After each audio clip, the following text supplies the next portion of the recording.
तो hello guys, the monster from comic episode 22 शुरू होता है और हम देखते हैं ये कहानी बता रहा होता है। ये एक असली कहानी है जो वार के टाइम में हुआ था और उस टाइम बहुत सारे लोगों की तरह दोस्त भी लड़ाई के मैदान में गया था, लेकिन उनके पास बाकी सोल्जर की तरह हिम्मत नहीं था। हालांकि वो मिलिट्री में ज्वाइन हो गया और उसने हथियार उठाने से इनकार कर दिया और उसे सुपीरियर से डांट खाना पड़ा और बहुत सारे सवालों का सामना करना पड़ा। उसे इस हद तक धमकी दिया गया कि उसे मिलिट्री से निकाल दिया जाएगा। फिर भी दोस्त अपने इरादे पर डटे रहा। उसे लोगों के सवालों से कोई फर्क नहीं पड़ा और उसके बाद एक खतरनाक वार हुआ और हर तरफ आतंक मचा हुआ था और बहुत सारे लोग मारे गए जिसे हर कोई लूजर समझता था। उसने खुद को बहादुर साबित किया और जब सब लोग अपना पोजीशन छोड़ चुके थे तब दोस्त दुश्मन के इलाके में घुस गया और 75 सोल्जर की जान बचा लिया। और उस वार में दोस्त ने हथियार को टच तक नहीं किया, फिर भी वो सबकी नजरों में एक हीरो बन गया और उसकी बहादुरी के लिए उसे एक मेडल भी मिला। और इन्हें चेन्यांग से कहता है, तो क्या आप मुझे बताएंगे उसके जैसे लोग हीरो नहीं है? मैं मानता हूँ कि पूरी नेशन में हथियार बंद करना कभी कभी जरूरी होता है, लेकिन एक ही टाइम पर। मैं मानता हूँ हथियार के बिना लड़ाई लड़ने के दूसरा तरीका नहीं है और यही कारण है कि तुम कभी मिलिट्री को नहीं जान पाए। भले ही ये एक न्यू एरा हो, लेकिन हमारे पास में हुई लड़ाइयों की एक्सपीरियंस है। मिलिट्री के मामलों में एक एक्सपीरियंस इंसान ही बता सकता है कि मिलिट्री का स्पेशलिटी क्या है। हमारे पास ऐसे लोग भी हैं जिनके पास लड़ाई का स्किल्स नहीं है, लेकिन उनके पास मरते हुए लोगों को बचाने का और इंजर्ड लोगों को हील करने का स्किल्स है। वो लोग इंसानों की रक्षा करने में अपना कंट्रीब्यूशन दे सकते हैं। ऐसे लोग भी हैं जो बहुत कमजोर है, लेकिन वो लोग बहुत मेहनती हैं। वो लोग भी दूसरों की मदद कर सकते हैं। क्या तुम्हें लगता है वो लोग सोल्जर नहीं बन सकते? जब फिरोसिस भी स्कॉर्पियन अफेयर हुआ था, वो लोग भी अपनी जान की परवाह किए बिना लोगों की मदद कर रहे थे। और इसके अलावा हमें अपने हथियारों को डेवलप और मैन्युफैक्चरिंग करने के लिए लोगों की जरूरत है। एक वार में एक्सपीरियंस कमांडर ही जानता है कि एक सोल्जर क्या कर सकता है, लेकिन तुम अपनी लाइफ की परवाह किए बिना एक बैटल फील्ड में सभी के लिए अपनी जान खतरे में नहीं डाल सकते। तुम तो जैन सिटी के लोगों को समझाने के लिए टाइम भी नहीं निकल सकते। वो लोग तुम लोगों की मदद करने के लिए क्या कर सकते हैं? तुम लोग अपनी पावर का गलत इस्तेमाल करते हो और तुम फिर भी दावा करते हो कि इंसानों की भलाई के लिए किया है। इंसानों की लाइफ तुम्हारे लिए कुछ मैटर भी करता है। तुम्हें यह समझने की जरूरत है, जिन लोगों को तुम कमजोर समझ रहे हो ना, वही इस देश का नींव है। और यिनिंग ये कह के अपना ऑरा रिलीज करता है और कहता है, तुम लोग एक डीमन हो जो इंसान की बेस में हो। तुम्हारी वजह से जैन सिटी के 183 सोल्जर्स मारे गए हैं। उन्हें कल्टीवेट कराकर ताकतवर बनाने का टाइम और भी मिल सकता था, लेकिन वो लोग तुम्हारी वजह से मारे गए हैं। उन सभी की मौत तुम्हारे अहंकार की वजह से हुआ है और फिर भी तुम खुद को सही बता रहे हो। चेन्यांग, मैं तुम्हें बताना चाहता हूँ कि तुम्हें मिलिट्री के मामलों के बारे में कुछ भी नहीं बताए और तुम मिलिट्री में रहने के लायक भी नहीं हो। और वो सभी सोल्जर भी गुस्सा होकर कहते हैं, ये सही है कि लोग ही हमारे देश की नींव है। तुमने सिर्फ इन्हीं को हिरासत में लेने के लिए 20 के हमला का प्लान बनाया। तुम मिलिट्री में रहने के लायक नहीं हो। और कैनवा कांग बोलता है, इन्हीं मुझसे गलती हो गया, मैं तो आप तुमसे माफी मांगने के लायक भी नहीं हूँ। और चेन्यांग कहता है, ये मैं ही था जिसने हमले का मंजूरी दिया था, क्योंकि चीफ इंस्पेक्टर कीन को पहले ही हिरासत में ले लिया गया था। और इंस्पेक्टर कीन स्नेक डीमन से पूछता है, तो इसका नाम यिनिंग है? और स्नेक डीमन कहता है, हाँ ये मेरा मास्टर है। और मन ही मन कहता है, वो अल्केमिस्ट सही था मेरे मास्टर के बारे में कि वो दुनिया का होने वाला फ्यूचर किंग है, वो एक असली किंग है। और चेन्यांग कहता है, ये मेरा गलती था, वो मैं ही हूँ जिसने यिनिंग को मिलिट्री एडवाइजर का बेस बना के इधर आने के लिए कहा और उसे मैंने पहचाने से इनकार कर दिया। मेरा तो कोर्ट मार्शल होना चाहिए। और वो सभी सोल्जर गुस्सा होकर कहते हैं, ये चीफ इंस्पेक्टर डिंपू था जिसने यिनिंग को ये करने के लिए कहा। ये हम लोगों की लाइफ के साथ खेल रहे थे। और हम एक बिल्डिंग के ऊपर बाइजू को देखते हैं और वो कहता है, यिनिंग एक किंग की तरह बनते जा रहा है। डीमन सेक का ये प्लान तो फ्लॉप हो गया। और इस तरह चेन्यांग अपना ऑरा रिलीज करते हुए कहता है, तुम क्या करने की कोशिश कर रहे हो? क्या तुम हमारे खिलाफ जाने की कोशिश कर रहे हो? और सिविलियंस की तरफ उंगली उठाकर कहता है, क्या तुम लोग को पता है मिलिट्री एडवाइजर रेजिमेंट ने कितनी सिटीज को बचाया है? क्या तुम लोग सचमुच एक इंसान के कारण हमारे खिलाफ जाओगे? और इंस्पेक्टर किन बोलता है,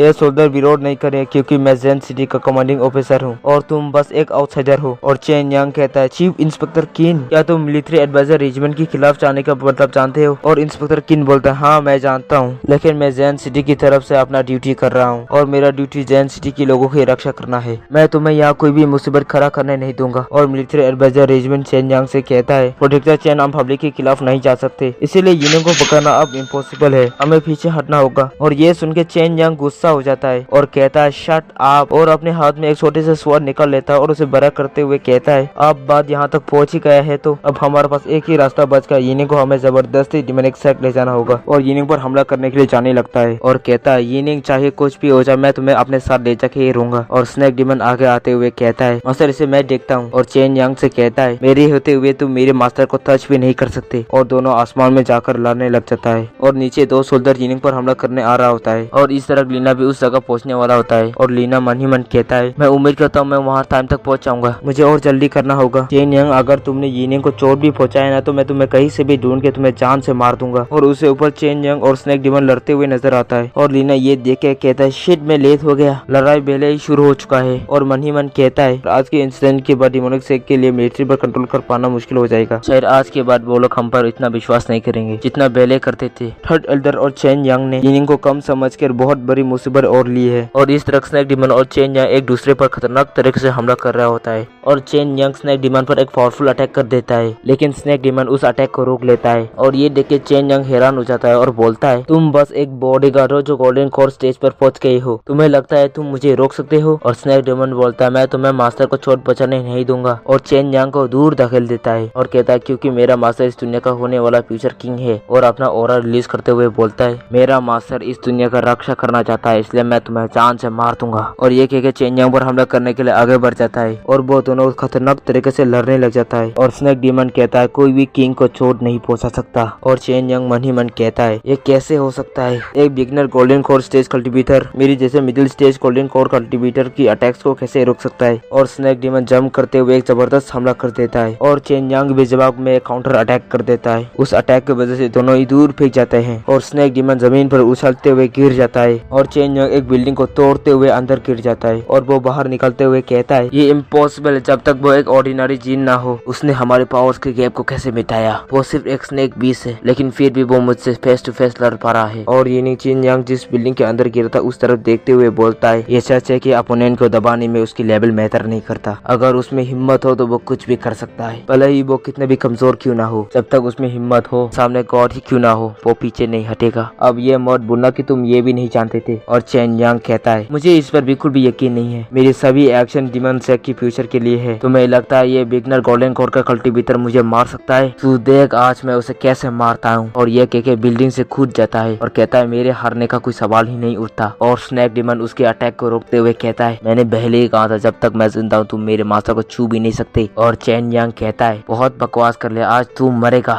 और दोनों ही दूर फेंक जाता है और यिनिंग स्नेक डिमन को कैच कर लेता है और स्नेक डिमन बहुत इंजर्ड हो जाता है, उसके मुंह से खून भी निकलने लग जाता है। और यिनिंग कहता है जाओ किंग क्या तुम ठीक हो? और स्नेक डिमन कहता है चिंता मत करो मास्टर मैं ठीक हूँ। और Chen Yang military adviser regiment के पास आके गिरता है और मिलिट्री एडवाइजर रेजिमेंट कहता है प्रोटेक्टर चेन क्या तुम ठीक हो? और चेन यंग उठते हुए कहता है मेरे बारे में चिंता मत करो और बाकी लोगों के साथ यिनिंग को पकड़ने की कोशिश करो, हमें उसे हर कीमत पर डिमोनिक सेक ले जाना होगा। और मिलिट्री एडवाइजर रेजिमेंट बोलता है मुझे अब डर है कि ये पॉसिबल नहीं है। और इंस्पेक्टर किन बोलता है हम तुम्हें यिनिंग को ले जाने नहीं देंगे। और एक सोल्जर चेन यंग को उठाते हुए कहता है हम पब्लिक के खिलाफ नहीं जा सकते, इसीलिए हमें यहाँ से जाना होगा। और दूसरा सोल्जर भी कहता है हमें माफ कर दो प्रोटेक्टर चेन, हमें यहाँ से निकलना होगा। और चेन यंग ये सुन के गुस्सा होते हुए कहता है क्या तुम लोग ये सब छोड़ के जाने जाते हो? ऐसा नहीं चलेगा, हमें मिशन कंप्लीट करना ही होगा। और स्नेक डिमन उनकी तरफ अटैक करने आ रहा होता है और ये देख के चेन यंग कहता है तुम क्या सोच रहे हो कि तुम मुझे मार दोगे? तुम एक स्नेक बीस हो जो गोल्डन कोर बिगिनर स्टेज पे हो और फिर भी तुम मुझे मारने के बारे में सोच रहे हो, तुम अकेले मुझे रोकने के लिए काफी नहीं हो। और ये के अपने नीचे एक फॉर्मेशन बनाता है और एक डिमन को बुलाता है और उस डिमन को देख के स्नेक डिमन हैरान हो जाता है और मन ही मन कहता है आखिर उसने ऐसे कैसे बुलाया। और वो डिमन ब्लास्ट हो जाता है और जब वहाँ से धुआं आता है तो वो लोग देखते हैं चेन यंग के साथ उसके सारे साथी भाग रहे होते हैं। और स्नेक डिमन यिनिंग की तरफ देखते हुए कहता है मास्टर मैं उन्हें नहीं रोक पाया। और यिनिंग बोलता है कोई बात नहीं, उन्हें जाने दो। और एक सोल्जर दूसरे सोल्जर से कहता है क्या तुमने उसे रिकॉर्ड किया है? और दूसरा सोल्जर कहता है हाँ मैंने दो गोल्डन कोर स्टेज की कल्टीवेटर्स के बीच की लड़ाई को मैंने अच्छी तरह से रिकॉर्ड किया है, मैंने यिनिंग की स्पीच को भी रिकॉर्ड किया है, मैंने करीब से उसकी एक पिक्चर भी खींची है,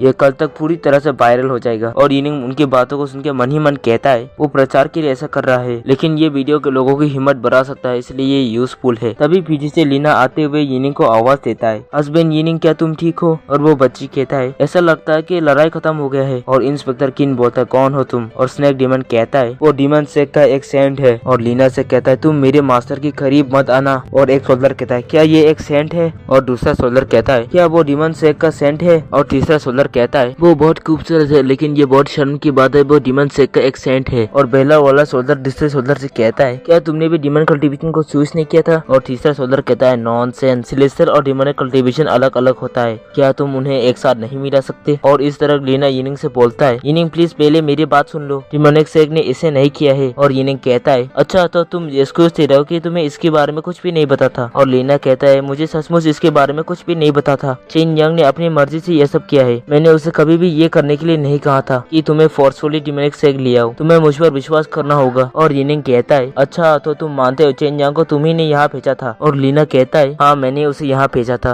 और यिनिंग कहता है इसका मतलब क्या तुम ही ने जैन सिटी पर बीच का हमला करवाने का प्लान बनाया था? क्या तुम्हें बताया उस बीच के हमले में 183 सोल्जर्स मारे गए हैं? और लीना कहता है यिनिंग मैं सचमुच नहीं जानता ये किस तरह से हो गया। मेरे प्लान में मिडिल स्टेज का स्कॉर्पियन शामिल नहीं था। हमारे असली प्लान में तो चेन यांग को यहाँ छोटा मोटा प्रॉब्लम खड़ा करवाने का था, जिसमें सोल्जर्स को छोटी मोटी चोट ही लगना चाहिए था और मिलिट्री एडवाइजर रेजिमेंट को बैटलफील्ड में बुलाने का था। एक बार तुम मिलिट्री एडवाइजर रेजिमेंट के साथ ज्वाइन हो जाते तो। और यिनिंग बोलता है उसके साथ ज्वाइन होने के बाद मुझे मिलिट्री की कमांड को मानना ही पड़ता और तुम डिमोनिक सेक की सैन होने की वजह से मिलिट्री को कंट्रोल करते और इस तरह से मैं भी तुम्हारे कंट्रोल में आ जाता। और लीना बोलता है हाँ यही मेरा इरादा था, इससे तुम कभी लोगों की रक्षा कर सकते थे। क्या इसमें कुछ गलत है? और यिनिंग बोलता है इसमें कुछ गलत नहीं है, लेकिन तुम्हारा असली इरादा मुझे कुनलुन जाने से रोकना था, है ना? तुमने ये सारे प्रॉब्लम इसलिए खड़ा किया कि तुम मुझे कुनलुन जाने से रोक सको और तुम अभी भी मुझे धमकाने के लिए दाजी का यूज करने के बारे में सोच रहे हो। और लीना ये सुन के कहता है मैंने इसके बारे में ऐसा कभी नहीं सोचा। यिनिंग मेरा विश्वास करो मैं तुम्हें कभी हर्ट करने के बारे में सोच भी नहीं सकता। और यिनिंग कहता है ठीक है तो तुम मुझे ये बताओ तुम मुझे कुनलुन जाने से रोकने की कोशिश क्यों कर रही हो? अब ये मत बोलना मैं अब तक ज्यादा ताकतवर नहीं हूँ, वो रीजन बिल्कुल भी काम नहीं करेगा। और लीना कहता है मैं आपको नहीं बैठा सकता। और यिनिंग मन ही मन कहता है तो मैं सही था, डिमोनिक सेक के पीछे कोई और भी है जो नहीं चाहता कि मैं कुनलुन जाऊँ। और लीना कहता है यिनिंग मुझे बता ये जैन सिटी की इस सिचुएशन के कारण एक गलतफहमी है। मैं ये भी जानता हूँ मैं आपको कितना भी समझा लूँ लेकिन आप मुझ पर विश्वास नहीं करेंगे। मुझे कुछ भी नहीं चाहिए, बस आप मुझे अपने साथ रखो। और यिनिंग मन ही मन कहता है लीना की कल्टीवेशन अभी सील है, अगर मैं उसे छोड़ देता हूँ तो उसको बहुत प्रॉब्लम हो सकता है। कोई बात नहीं मैं उसे अपने पास रहने देता हूँ। इस बार डिमोनिक सेक का प्लान फ्लॉप हो गया, लेकिन मुझे पता है डिमोनिक सेक इतनी आसानी से हार नहीं मानेगा। मुझे डिमोनिक सेक की फ्यूचर के प्लान को जानने के लिए लीना को अपने साथ रखना होगा, यही सबसे अच्छा तरीका है। और स्नेक डिमा से कहता है जाओ किंग चलो चलते हैं। और लीना से कहता है चाहो तो तुम हमारे साथ आ सकते हो। और लीना यिनिंग को जाते हुए देख रहा होता है। तभी वो बच्ची कहता है सेंट आपकी एक्टिंग अमेजिंग है, लेकिन हमें यिनिंग को फॉलो करने की क्या जरूरत है? ये यिनिंग बहुत एरोगेंट है, उसने हमारे सेंट को धमकाने की हिम्मत किया है। और लीना बोलता है वो एरोगेंट नहीं बस थोड़ा सा पागल है, जब वो किसका फरवा करता है तो वो ऐसा ही बन जाता है। यिनिंग धीरे धीरे मुझ पर ध्यान देना शुरू कर रहा है। और वो बच्ची ये सुन के कहता है सेंट आपका मतलब क्या है? और लीना कहता है बच्चों को ये जानने की जरूरत नहीं है, चलो वो निकालो जो तुम लोगों को ग्रेट एल्डर ने दिया है। और वो बच्चा अपने पास से एक कॉल्ड्रन निकालते हुए कहता है वो ये है। और लीना उस कॉल्ड्रन को लेते हुए कहता है किंग को किसी के द्वारा दबाया नहीं जा सकता, क्योंकि किंग का पार्ट कोई ऑर्डिनरी नहीं है, ये चैलेंजेस से भरा हुआ है। इन मुसीबतों से निपटते हुए किंग एक दिन ताकतवर हो जाएगा और टाइम आने पर ड्यूल कल्टीवेशन ही उसके पास एक रास्ता होगा। इसलिए मैं जब तक उसके साथ रहूंगा जब तक सब कुछ ठीक है। तो हेलो गाइस, एपिसोड यही खत्म होता है। तो लाइक करना, सब्सक्राइब करना, कमेंट करना और बेल आइकन जरूर दबाना। और थैंक यू फॉर वॉचिंग।